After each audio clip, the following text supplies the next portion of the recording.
है तो मैं समझा दूं आपको। एक और प्रसंग रामायण के अंदर पाया जाता है। मैं कभी किसी का विरोध और किसी की बुराई कभी नहीं करता, लेकिन जो बात तथ्य के साथ नहीं है हम उस बात को कहते हैं, क्योंकि हम तार्किक हैं। भगवान बुद्ध के यहाँ ये सिखाया जाता है आप तार्किक बनो। रामचरितमानस के अंदर एक प्रसंग आया। अब आप समझ लेना कि कितनी कहानी सच है कितनी झूठ है। अगर मेरी बात आपको झूठ लगे तो आप मुझे रोक सकते हो, और अगर मेरी बात सच लगे तो एक बार ताली भी बजा सकते हो। अभी तो बात भी शुरू नहीं हुई है, अभी ताली क्यों बजा रहे हैं?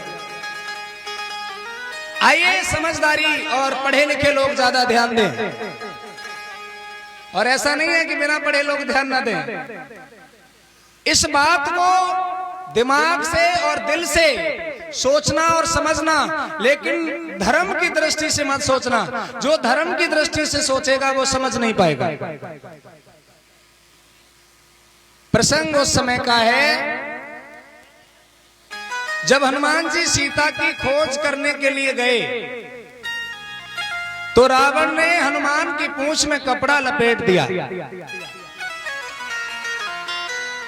कपड़ा लपेट दिया, और इतना कपड़ा लपेट दिया, बाढ़ी पूंछ कीन गप खेला, और रहा न नगर बसन घृत तेला। हनुमान जी ने इतनी पूंछ बढ़ा दी कि लंका के अंदर कपड़े ही नहीं बचे। सारे कपड़े उस पूंछ पर लपेट दिए। अब देखिए सही और गलत का अर्थ यहां से लगाइए। त्रेता युग में अर्थात आज से 11 लाख साल पहले हनुमान जी की पूंछ में कपड़ा लपेटा जा रहा है। उस समय तो कपड़े की खोज भी नहीं हुई थी। उस समय तो आदमी पत्थरों से शिकार किया करता था। उस समय तो आदमी जंगलों में रहता था। उस समय आदमी आदि मानव था, पशुओं की तरह पेड़ पौधों पर रहता था। तो फिर उस समय कपड़े का आविष्कार ही नहीं हुआ था, तो हनुमान जी की पूंछ पर कपड़ा कहां से लपेट दिया गया? एक झूठ। उसके बाद में हनुमान जी जब आगे बढ़े तो उनकी पूंछ में आग लगा दी गई।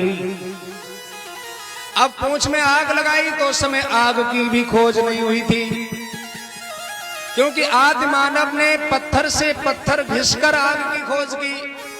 तो फिर आग कैसे लगा दी गई होगी सोचिए जरा। उसके बाद फिर आगे बढ़ो। हनुमान जी ने सोने की लंका जला दी, जबकि उस समय सोने की खोज ही नहीं हुई थी। जब खोज नहीं हुई थी तो लंका सोने की कैसे बन गई? और बन भी गई तो सोना कभी जलता नहीं है, तो जल कैसे गया? बोले सोने की लंका जलकर राख हो गई। सोना जलता ही नहीं है, गलता है। इसके अलावा बात खत्म नहीं हुई। अब हनुमान जी ने अपनी पूंछ को बुझाने के लिए समुद्र का सहारा लिया। समुद्र में पूंछ बुझाने के लिए जब गए तो पूंछ बुझाते समय उनका पसीना टपक गया। पसीना टपका। अब बताइए, पानी में पसीना टपका, एक मछली निगल गई। पसीना जब पानी में टपका तो मछली ने कैसे निगल लिया? पसीना पानी में टपका के देख लो, टपका के देख लो, क्यों परेशान हो? और ये तो लिखा नहीं है कि मछली के मुंह में टपका हो, पानी में टपका। मछली निगल गई, अरे पसीना है, कोई खखार थोड़ी है जो ऊपर तैर गई होगी। अब मछली आई तो मछली ने उसे पी लिया, जबकि मछली मुंह से पानी नहीं पीती है। उसके बाद में वो गर्भवती हो गई, जबकि पसीने के अंदर कोई शुक्राणु नहीं होता है, तो वो गर्भवती कैसे हो गई? अब गर्भाधान की व्यवस्था जब उसने पिया होगा तो मुंह से खाना पीना जो होता है वो आमाशय में जाता है, भोजन के स्थान पर जाता है, लेकिन गर्भाशय का रास्ता तो दूसरा होता है। फिर वो गर्भवती कैसे हो गई? अब अगर गर्भवती हो भी गई तो सबसे सोचने की बात यह है, बच्चे को पैदा करने मछली अगर बाहर निकल कर आएगी तो मछली मर जाएगी, और बच्चे को अगर पानी में जन्म देगी तो बच्चा मर जाएगा। तो फिर उस मछली ने बच्चा कैसे पैदा किया? मछली को पानी से बाहर निकालोगे तो मछली मर जाएगी, बच्चे को जन्म देने आएगी, और बच्चा अगर पानी में पैदा करेगी तो बच्चा मर जाएगा। फिर भी एक लड़का पैदा किया। आप विचार करिए, पैदा कौन हुआ? लड़का। मछली गर्भवती हुई बंदर से। वो जल का प्राणी है, वो थल का प्राणी है, दोनों का एक दूसरे के द्वारा गर्भाधान नहीं हो सकता है, फिर भी गर्भवती हो गई। और इससे भी विचित्र बात यह है, वो लड़का 22 दिन के बाद जब राम और लक्ष्मण सो रहे थे, रावण का लड़का अहिरावण चुरा ले गया, जबकि लक्ष्मण 14 साल सोए नहीं थे। जब 14 साल सोए नहीं थे तो सोते समय अहिरावण कैसे चुरा ले गया? जब चुरा ले गया तो एक देवी पर बलि चढ़ाने जा रहे थे। हर बात पर गलत साबित हो रहा है कि नहीं? अब बलि चढ़ाने जा रहे थे तो वहां पर एक लड़का पहरेदारी कर रहा था। उस लड़के का नाम था मकरध्वज। उसने हनुमान जी को रोक दिया, बोले तुम नहीं जा सकते, मेरी देवी मैया की बलि चढ़ने जा रही है। बोले तुम कौन हो? बोले मैं हनुमान जी का पुत्र मकरध्वज हूं। बड़ी विचित्र बात है। हनुमान जी ने कहा मैं तो ब्रह्मचारी हूं, फिर मेरे पुत्र कहां से हो गए? अब 22 दिन के बीच में, लंका जलाने के 22 दिन के बीच में वो लड़का मछली के पेट में कितने दिन रहा, जबान कितने दिन में हुआ, और पहरेदारी करता हुआ मिल गया। बोलिए भगवान बुद्ध की। अब मुझे कोई साबित करके दे इस कहानी में कितना सत्य है। कोई मानता है कि ये सत्य है? एक ही बात कह सकते हो तुम कि तुम मेरी आस्था को ठेस पहुंचा रहे हो। मैं आस्था को ठेस नहीं पहुंचा रहा किसी की, मैं छोटे छोटे बच्चों का भविष्य खराब होने से बचाना चाहता हूं।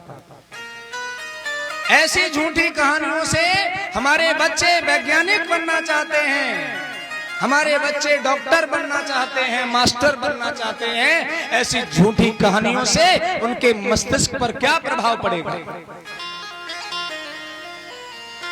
ये पाखंड में फंस जाएंगे, अंधकार में फंस जाएंगे। एक तरफ तुम्हारी आस्था है, दूसरी तरफ बच्चों का भविष्य है। अब आप बताइए मुझे कौन सी बात करनी चाहिए?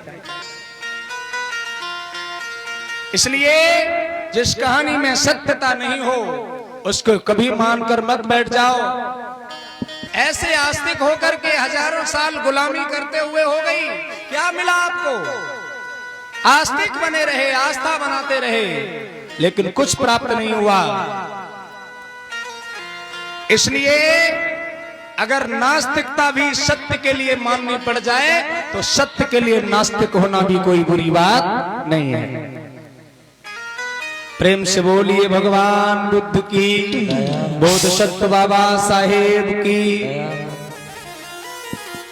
इसलिए हम कह रहे थे, भगवान ने देखा एक बूढ़े व्यक्ति को, सारथी छंदक से पूछा क्या बूढ़े को जवान बनाने की कोई तरकीब है? बूढ़ा हो गया है, वो जवान नहीं बनाया जा सकता।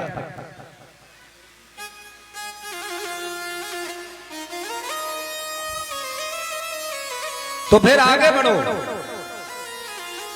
रथ को आगे बढ़ा दिया गया, और जैसे ही आगे बढ़े, आगे बढ़कर के देखा कि एक बीमार व्यक्ति दर्द से बहुत विकल है, बहुत व्याकुल है। कलहा रहा है। अब करें तो क्या करें, कुछ समझ नहीं आ रहा।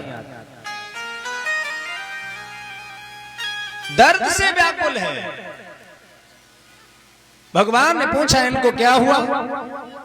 बोले ये बीमार हो गए। ये बीमार होना क्या होता है?